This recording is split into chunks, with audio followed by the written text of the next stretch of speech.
Magandang araw mga ka-hunters. Welcome po dito sa aking YouTube channel. So our topic for today, paano nga ba i-operate yung mga Golden Mask Deep Hunter. Kasama na po dyan yung Pro 7 and Pro 5 ST. Kasi halos same lang naman po siya. I-discuss ko na rin po yan. So requested po yan ni Sir Bobby Talk White. So sa mga bago lamang na napapanood itong aking YouTube channel, so kung gusto nyo pang may malaman about sa mga metal detector, so i-comment nyo lang po yung gusto nyo malaman din. And please subscribe and hit the notification bell para po ma-notify kayo sa mga gagawin kong videos na maaaring makatulong sa inyong mga site or project. So tara mga ka-hunter, sabay-sabay po natin pag-aralan ang pulse induction.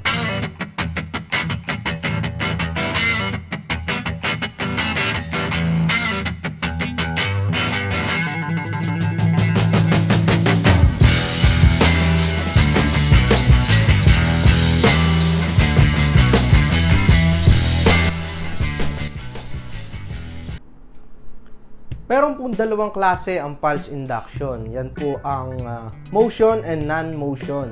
Meron din po yan dalawang klaseng pag-sway. Meron po yung motion. So alam naman natin, pag motion, siniswing po yung coil. At yung non-motion, kahit hindi nyo muna po siya iswing, malalaman nyo yung size ng target. So meron din po yung dalawang klaseng frequency. Yung high frequency and lower frequency. So yung alam na rin naman po natin, pag high frequency, mas maliit yung kaya niyang i-detect. At pag low frequency, nagsisimula po yan sa malalaking target. So naka-design po yung mga lower frequency sa malalaking target. Tulad po ng Golden Mask Deep Hunter Pro 7 at Pro 5. As of March 2024, ang price details po natin dito sa mga Golden Mask Deep Hunter, yung Pro 7, ang price po niya ngayon, yung round coil or yung 58 by 58 cm, yung laki, ito yung round. Ang inclusion po nito, yung may malaki po siyang kasama na 125 by 125 coil. Ang price po niya is 120,000. At pag yung oval coil naman, yung 38 by 58, ang inyong in-order, ang price po niya is 125,000. So sa Pro 5 ST naman po, ang round coil sa kanya is 95,000. Round coil po yon. Yung oval coil naman is 100,000. So ano ba ang pagkakaiba ng Pro 7 at Pro 5? Ang Pro 7, mas mataas po yung frequency niya kaysa sa Pro 5 ST. Kumbaga, ang Pro 7, sa 2 sample gold bar, kaya niya po yan sa 4 feet. Sa dalawang samples lang yon. Pero ang Pro 5, hindi niya po kaya yon. Dapat mas malaki. Halimbawa, mga 10 gold bar, sample gold bars ang itetest mo. Yan, kaya niya ma-detect yan sa 4 feet. Kasi nakadesign yung Pro 5 ST sa malalaking target.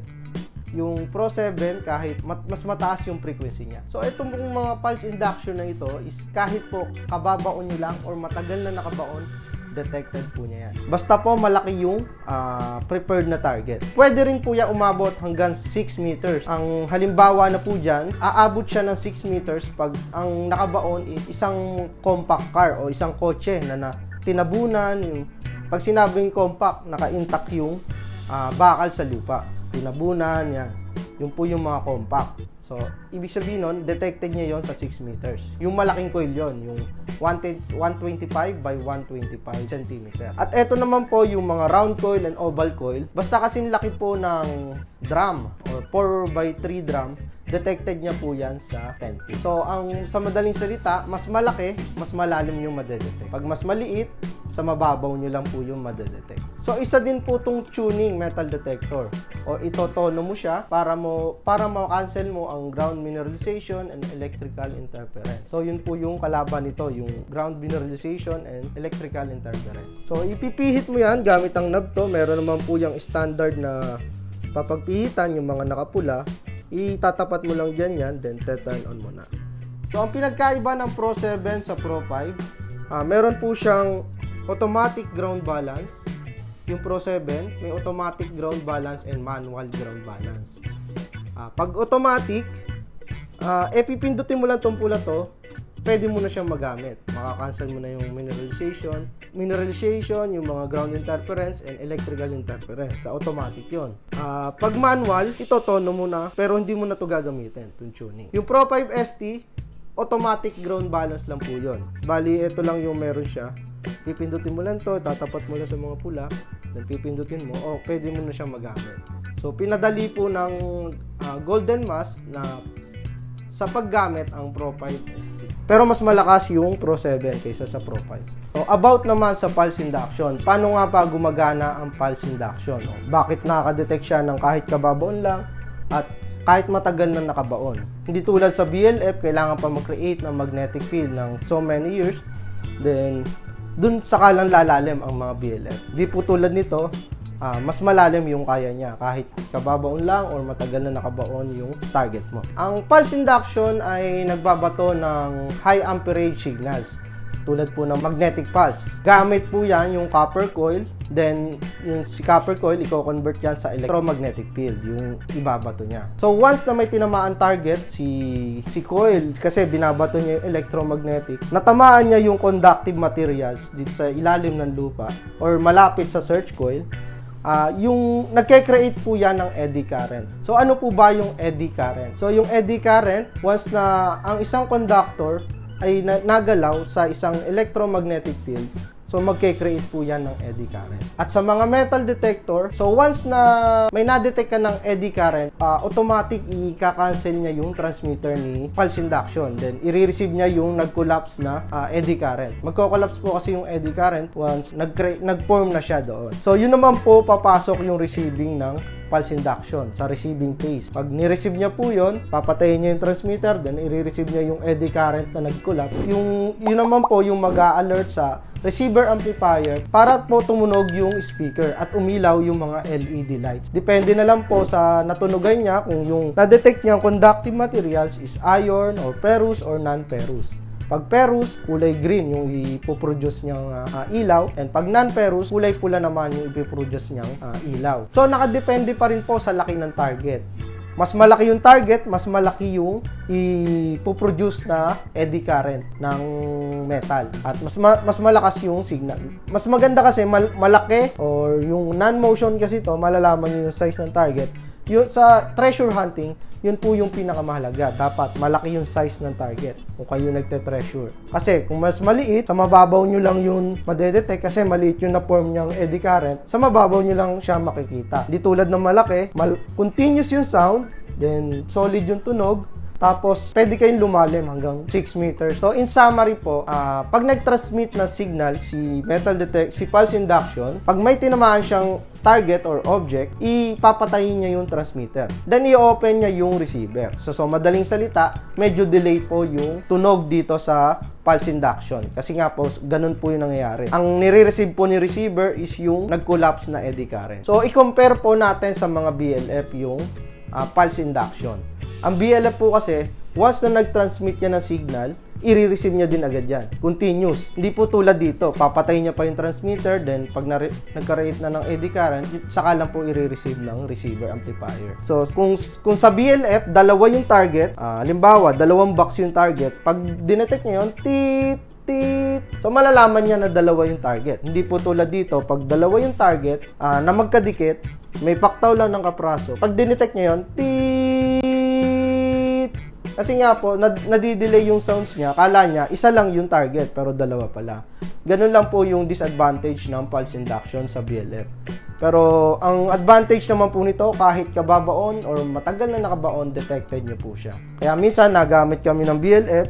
The same time, kino-confirm namin ng pulse induction para walang ligtas yung target or object. Ano naman po ang kailangan tandaan para may operate mo ng tama itong Golden Mask Deep Hunter Pro 7 at Pro 5 ST? Unang-una, dapat kaya mong itono itong metal detector na to. So, paano ba magtono? So, meron naman po mga standard na paglalagyan yan. Yan po muna yun, itatapat nyo dyan. Yan.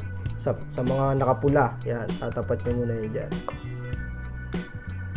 Then, pag nasa pula na, kailangan yung ibaba yung coil nyo sa ground ng 3 to 5 cm. Pero dapat, once na nandoon na kayo, kung 5 cm, 5 cm nyo siya gagamitin. Huwag nyo siya itataas. Kasi yung pangalawang kailangan natin tandaan, yung ground balance. Sa ground balance po dito, iba po to sa sa BLF. Meron po tayong kalaban dito na ground mineralization or ground interference at electrical interference.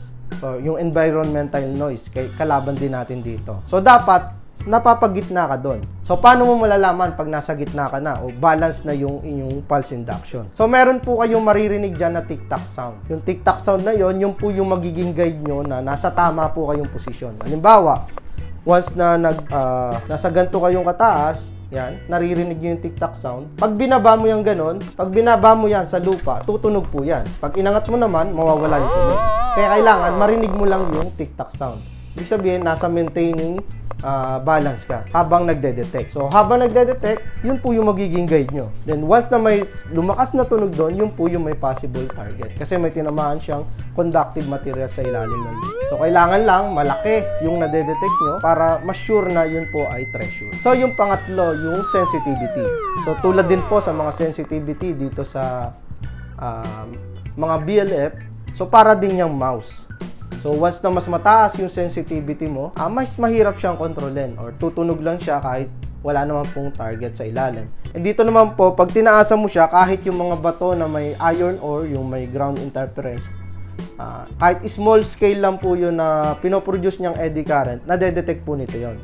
Lalo na pag nasa residential area kayo, nadedetect nyo lalo yung mga electrical interference pag sobrang taas ng sensitivity nyo. Tatandaan nyo po yun, once na nasa residential area kayo, dapat laging mababa lang ang sensitivity. At lalo na pag mataas yung mineralization ng lupa nyo, tulad ng pulang lupa, yung mga ganong klaseng lupa, matataas po yung mineralization nyo. Maaring kung saan-saan na po tutunog ang inyong mga metal detector. Kahit pulse induction man yan or BLF. So, pang-apat, dapat tama po yung paghuhukay nyo. Ito yung kalimitang mali ng ibang nagamit na metal detector. Once na may tumunog, hukay agad. Hindi po ganun agad yun. May confirmation po yun. Once na lahat po yun ay natunog, bawat side, ang gagawin yung hukay lang po is 3 feet. Tapos, tingnan nyo, may signal kasi to, may mga analog. Halimbawa, sa ibabaw, ang signal mo ay 4 lang yung lumabas sa kanya. Dapat, nung naghukay ka, tataas siya. Magiging 5 or 4 or 6. Then, hukay ka ulit 3 feet, dapat pataas siya ng pataas. Habang nalapit po kayo sa target, dapat nataas din yung signal niya. So, yun po yung tamang paghuhukay. Yun lang naman po ang mahalagang impormasyon about dito sa mga pulse induction. Dapat alam nyo po paano gumana ang inyong metal detector para mas madali nyong makabisado ito. Kung gusto mo po ang ginagawa kong mga video, please subscribe and hit the notification bell. And comment lang po yung mga gusto nyo pang malaman. Then, follow nyo na rin po yung aking Facebook page na ilalagay ko sa screen.